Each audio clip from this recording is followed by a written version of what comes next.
Nesse período de isolamento social, a venda de vitamina D nas farmácias teve um aumento de mais de 70%, mas onde podemos encontrar as fontes naturais de vitamina D? Quem nos ajuda com esse assunto é nossa parceira, a nutricionista Natácia Ferreira, que está ao vivo via Skype, direto de João Pessoa. Tudo bem, Natácia? Bom dia! Agora Olá, mudou? Tudo bem, Luana? Pois é, mudei, mas vou ficar na ponte aérea. Bom dia a todos, bom dia. Então, vou ficar nessa ponte aérea, mas vou ficar, João Pessoa, Porto Velho. Mas até a nota ao momento, estou aqui, João Pessoa. Mas que eu vi que da já melhor deu forma, tentando... Como? O sotaque já ficou mais forte. Já ficou mais puxado, né, Luana? Já ficou mais arretado. Bom, então diz aí pra gente, Natácia, os benefícios da vitamina D no nosso organismo. Vamos lá, Luana. Primeiro a gente precisa entender que a vitamina D, ela participa na produção da célula do sistema imune. Então, seria interessante a gente estar com os níveis de vitamina D ajustados adequados. Mais pra frente eu vou falar um pouco quais são esses níveis adequados, certo? Só que existe a exposição solar, que é excelente a exposição solar. Qual é o horário? Entre 9 às 16 é uma absorção legal, certo? De preferência de 15 a 20 minutos, de peles claras. Peles mais escuras, é interessante o dobro desse tempo, para melhor absorção.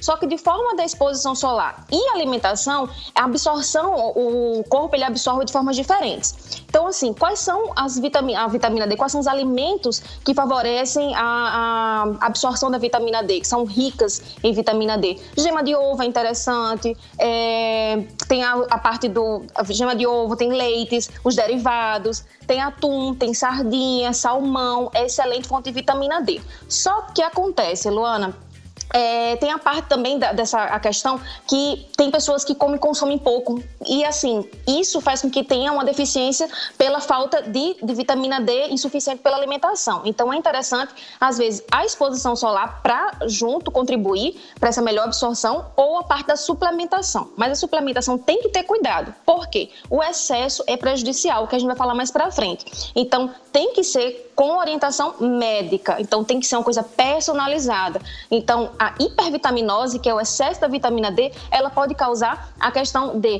problemas cardiovasculares, diabetes mellitus, esclerose múltipla, deficiência, calcificação óssea. Então isso prejudica muito o excesso, tudo em excesso é prejudicial. Então, a deficiência e a carência e o excesso, então não podem ter os extremos, tem que ser meio termo, e isso é com a orientação profissional, a orientação médica. Outra coisa muito importante é que estudos, na verdade não é nem estudos, são achados, Luana, no Reino Unido e na Itália, pessoas que estavam com hoje, a pandemia, a quarentena, falando sobre o Covid-19, que pegaram pacientes em estado crítico, no Reino Unido e na Itália, e eles acharam, que esses pacientes eles viram que esses pacientes estavam com a vitamina D com deficiência, e eles acharam que isso pode entrar no quadro de risco, no grupo de risco. Só que assim, não tem nenhum estudo comprovando, não tem nenhum estudo meta-análise provando isso, mas é um achado que é bom se observar. E o que é interessante também é que na nutrição o ideal é acima de 20, na quantidade ideal, dos níveis ideais para um indivíduo saudável. É acima de 20. Mas eu gosto no meu consultório, sempre orientar meus pacientes entre 30 e 60, que é um nível ótimo. E acima de 100, aí é o excesso, que é o excesso, tem que também observar através de alguns sintomas também, Luana. Então tem que observar também alguns sintomas para a gente ficar alerta para não ter alguma deficiência, algum problema aí no organismo, Luana.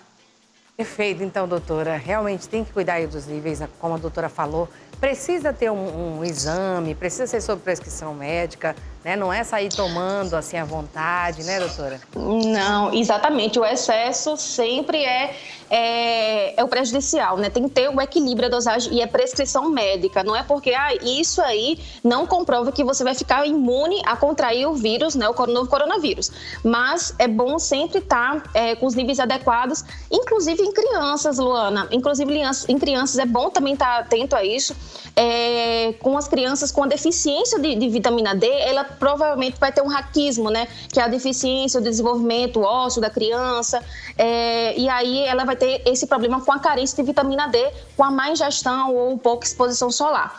Ou também o excesso também em criança também é prejudicial, podendo causar excesso de sangue, de cálcio no sangue ou então na urina. Então faz com que a criança perca apetite, fique sonolenta, com indisposição. Então são coisas que a gente deve observar nos nossos filhos, nas nossas crianças. Então também tem que ter cautela na superdosagem ou na carência. Então, ficar naqueles alimentos que eu falei, sardinha, atum, exposição solar, gema de ovo, leite e derivados, é bem interessante na oferta na infância. Tá, Luana? Perfeito, doutora. Bom, quem quiser acompanhar o trabalho dela, tem o Instagram, né, doutora? Isso, acompanhe nas redes sociais, eu falo muito sobre alimentação, dicas, receitas, que é o @NutriNatácia, que lá eu fico falando sobre o meu dia a dia, sobre minha profissão e podendo ajudar e contribuir da melhor forma com a ciência que é a nutrição, que é uma constante evolução, a gente está sempre estudando para melhor oferecer essas informações para vocês, Luana. Obrigada, Natácia, obrigada. Obrigada a você, tchau, tchau. Tchau, tchau. Esse foi o Saúde à Mesa.